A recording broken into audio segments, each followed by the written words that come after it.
तो आज हम जिस मूवी को एक्सप्लेन करने वाले हैं उस मूवी का नाम है flowers in the attic. Movie आई थी 2014 में और इसको IMDb पर रेटिंग मिली है 6.1 की। तो मूवी स्टार्ट होती है जहाँ पर हमें एक हैप्पी फैमिली दिखाई जाती है। इस हैप्पी फैमिली में 6 लोग होते हैं, क्रिस्टोफर, कैथी और 2 ट्विंस, कोडी और कैरी। इन लोगों के पापा सिविल सर्विस में होते हैं और इसलिए जब वो घर आते हैं तब सब लोग बहुत ज्यादा खुश होते हैं। कैथी अपने पापा की परी होती है और क्रिस्टोफर अपनी मम्मी का परा होता है और इसके सबूत आपको मूवी के आगे दिखेंगे। कैथी की मॉम जिसका नाम होता है कोरिन को अपने हस्बैंड के साथ साथ महंगे महंगे गिफ्ट भी काफी ज्यादा पसंद होते हैं। अब यहाँ पर सबको मालूम चलता है कि क्रिस्टोफर और कैथी के डैड का प्रमोशन हुआ है और उसके काम के साथ साथ उसकी सैलरी भी काफी ज्यादा बढ़ चुकी है और इसी खुशी में ये लोग घर पे एक पार्टी रखते हैं। पर इस पार्टी में क्रिस्टोफर और कैथी के डैड की जगह एक ऑफिसर आता है जो इनको बताता है कि एक दुर्घटना में तुम्हारे पति चल बसे। अब इसके बाद कोरिन काफी ज्यादा सदमे में आ जाती है। कैथी अपनी माँ से पूछती है कि आपने आगे का क्या सोचा है। तब कोरिन उसको बताती है कि एक ऐसी औरत के लिए नौकरी करना बहुत ज्यादा मुश्किल है जिसके 4 बच्चे हों। और इसी परेशानी में कोरिन एक एड्रेस में बार बार मेल भिजवाती है और वो एड्रेस होता है फॉक्सवर्थ हॉल का।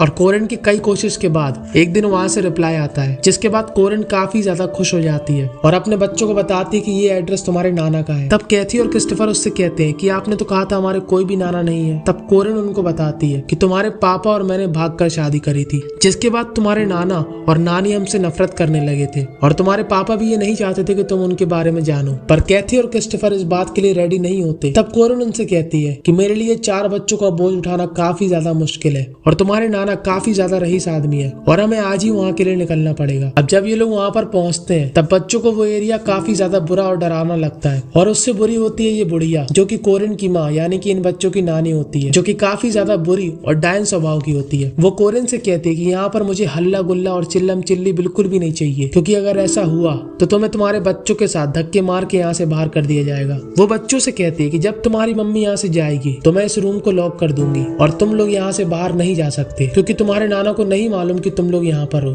अब कैथी अपनी माँ से पूछती है कि आपने नाना को हमारे बारे में क्यों नहीं बताया। तब कोरिन उनसे कहती है कि तुम्हारे नाना पापा से काफी ज्यादा नफरत करते हैं और वो काफी ज्यादा बूढ़े हो चुके हैं और कभी भी टै बोल सकते हैं और उनके टै बोलने के बाद सारी प्रॉपर्टी हम लोगों की हो जाएगी। क्रिस्टोफर अपनी माँ का परा होता है और उसकी हर बात को पत्थर की लकीर मानता है और इस बात से भी तुरंत एग्री हो जाता है। अब अगले सीन में डायन नानी सभी को कुछ नियम बताती है। वो इन लोगों से कहती है कि तुम लोग इस रूम से बाहर नहीं जा सकते और भाई बहन एक साथ बाथरूम का इस्तेमाल नहीं कर सकते और बच्चे उधम नहीं मचा सकते। तब क्रिस्टोफर अपनी नानी से कहता है कि ये बच्चे हैं, खेलने पर हल्ला गुल्ला तो होगा ही। तब उनकी नानी उन्हें उसी रूम के ऊपर वाला कमरा दिखाती है जिसको एटिक कहते हैं। वो उनसे कहती है कि तुम बच्चों को लेकर ऊपर खेल सकते हो। अब ये लोग जब ऊपर जाते हैं तब इनको पता लगता है कि ये एटिक नहीं बल्कि गंदा भूतिया कमरा है। अब एक दिन ये लोग हल्ला कर रहे होते हैं और तभी उनकी मदर और डायन नानी आ जाती है और कोरिन अपनी बच्चों की गलती अपने ऊपर ले लेती है जिसके बाद डायन नानी कोरिन की पीठ में नीम की संटियां चिपकाती है और सभी बच्चों को उसके निशान दिखाती है। डायन नानी क्रिस्टोफर और कैथी के फादर से काफी ज्यादा चिढ़ती है और उनके फादर को काफी ज्यादा बुरा भला बोलती है और वहाँ से चली जाती है। अब अगले दिन कैथी अपनी मम्मी से पूछती है कि नाना और नानी पापा से इतना क्यों चिढ़ते हैं। तब कोरिन उनसे कहती है कि तुम्हारे नाना मेरे साथ काफी ज्यादा टाइम बिताते थे और मुझे हर बार टूर पे ले जाते थे और इसकी वजह से वो तुम्हारी नानी की प्यास नहीं बुझा पाते थे जिसकी वजह से तुम्हारी नानी मुझसे चिढ़ती थी। और एक बार तुम्हारे नाना अपने भाई के लड़के को यहाँ पर ले आए। उस लड़के की मम्मी की डेथ हो गई थी और पापा पहले से नहीं थे जिसकी वजह से तुम्हारे नाना ने उसको यहीं पर रख लिया। वो लड़का काफी ज्यादा ईमानदार, सुंदर और मेहनती था और मैं उसको काफी ज्यादा पसंद करने लगी थी। वो बिस्तर में हमेशा मुझे अपनी मेहनत दिखाता था और उसकी जैसी मेहनत मैंने आज तक नहीं देखी थी। और यहाँ पर क्रिस्टोफर और कैथी के साथ साथ हम व्यूवर्स को भी मालूम चल जाता है कि कोरिन कैथी और क्रिस्टोफर के फादर के बारे में बात कर रही है। कैथी को ये सुनकर काफी ज्यादा अजीब लगता है और क्रिस्टोफर अपनी मम्मी का परा होता है और यहाँ पर भी अपनी मम्मी का सपोर्ट करता है। कोरिन बताती है कि उसकी माँ को अंधेरे से फोबिया है। अब कोरिन काफी हफ्तों से बच्चों से मिलने नहीं आती और दिनों का अंदाजा लगाने के लिए कैथी दीवार पर एक कैलेंडर बनाती है। अब जब कोरिन उनसे मिलने आती है तब पॉलिश करे हुए जूते की तरह चमक रही होती है जिसको देखकर कैथी कोरिन से कहती है कि तुम नाना को हमारे बारे में कब बताओगी। तब कोरिन उसे बताती है कि वो ऐसा कभी नहीं कर सकती क्योंकि कोरिन और उसके फादर के बीच ये बात हुई थी कि अगर तुम्हारा कोई भी बच्चा नहीं होगा तभी तुम इस घर में रह सकती हो और मैंने उनसे कह दिया था कि मेरा कोई भी बच्चा नहीं है। इसको सुनने के बाद कैथी की बुद्धि खराब हो जाती है। उसको लगता है वो हमें यहाँ पर रोक कर बाहर अपनी जिंदगी जी रही है।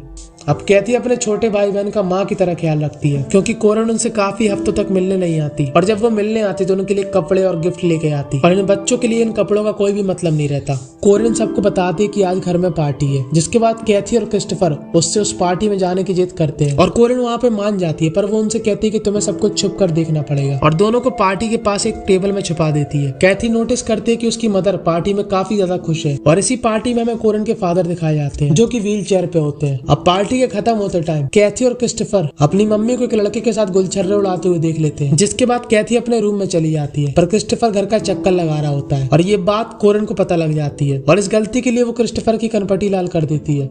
अब अगले सीन में कैथी क्रिस्टोफर को गंदी वाली किताब पढ़ते हुए देख लेती है, और अपनी मम्मी से इस बारे में बात करती है, और तब इस बारे में कोरन उसे बताती है कि लड़का और लड़की की बॉडी में उम्र के साथ काफी ज्यादा चेंज होते हैं, और ये कहकर वो उसको एक बड़ी औरत वाली बनियान देती है, जिसको एक बार कैथी पहनकर शीशे के सामने खड़ी हो जाती है, और तभी वहाँ पर क्रिस्टोफर आ जाता है, और कैथी को ऐसे कपड़ों में देखकर थोड़ा अजीब बिहेव करता है। लेकिन उसके बाद वहाँ पर वो डायन नानी आ जाती है, और उसको लगता है कि ये दोनों आपस में ही गुच्ची पिल्ला खेल रहे हैं, और डायन नानी उनको ऐसे ही पकड़ना चाहती थी, क्योंकि डायन नानी को ऐसा लगता है कि जैसा कोरन ने अपने भाई के साथ किया वैसे ये लोग करेंगे, और उसको इस बार मौका भी मिल जाता है, और वो कैथी से कहती है कि तुम्हें अपने बाल काटने पड़ेंगे, नहीं तो मैं तुम लोगों को एक हफ्ते तक खाना नहीं दूंगी। पर कुछ टाइम बाद डायन नानी उनको खाना दे देती है, पर कैथी के बालों में रात में टार लगा देती है, जिसकी वजह से क्रिस्टोफर को कैथी के बाल काटने पड़ते हैं, और उस टाइम ये लोग काफी ज्यादा क्लोज आ जाते हैं, और कहीं ना कहीं इन दोनों को एक दूसरे के लिए फीलिंग भी होती है। अब कोरन बच्चों से मिलने काफी टाइम बाद आती है, जहां वो क्रिस्टोफर और कैथी को बताती है कि उसने शादी कर ली है उसी पार्टी वाले लड़के के साथ, जिसको सुनने के बाद क्रिस्टोफर और कैथी का पारा काफी ज्यादा हाई हो जाता है, और वो कोरन को काफी बातें सुनाते हैं, और उनका ऐसा करना बनता भी था, पर कोरन बच्चों के लिए डायन नानी के हाथों से डोनट्स भिजवाती है।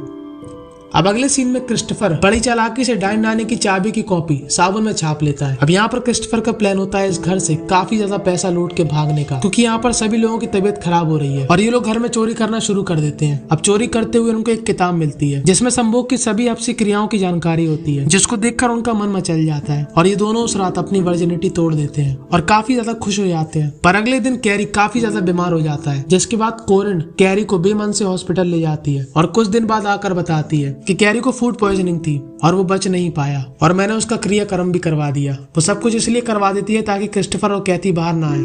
अब यहाँ पर सबकी तबीयत धीरे धीरे खराब होने लगती है, और ये लोग भागने के लिए काफी ज्यादा पैसा इकट्ठा कर लेते हैं, और अब इनका प्लान होता है ब्रेकफास्ट के बाद भागने का। और तभी कोडी उन्हें बताती है कि इस चूहे की मौत हो गई, और वो चूहा वही डोनट खा रहा था जो इनको दिया गया था, और यहाँ पर हमें मालूम चलता है कि इन सबको खाने के साथ फूड पॉइजनिंग दिया जा रहा है, जिसकी वजह से ये लोग बीमार हो रहे हैं, और इसी वजह से कैरी की मौत हुई। और तभी वहाँ पर वो डायन नानी आ जाती है, और ये लोग वहाँ से भागने लगते हैं। डायन नानी उनको रोकने की कोशिश करती है, पर ये लोग वहाँ की लाइट बंद कर देते हैं, क्योंकि उनको मालूम होता है कि डायन नानी को अंधेरे से डर लगता है, और वो डायन नानी उनके सामने गिड़गिड़ाती है कि ऐसा मत करो। तब क्रिस्टोफर अपनी नानी से कहता है कि तुम हमें मारने वाली थी। तब डायन नानी उनको बताती है कि फूड में पॉइजन देने का आइडिया मेरा नहीं कोरन का था। पर ये सुनकर क्रिस्टोफर और कैथी को ज्यादा फर्क नहीं पड़ता, क्योंकि उनकी माँ उनके लिए पहले मर चुकी थी, और ये लोग ऊपर से रस्सी डालकर नीचे आ जाते हैं और वहां से भाग जाते हैं। और बस यहीं पर ये मूवी दी एंड हो जाती है।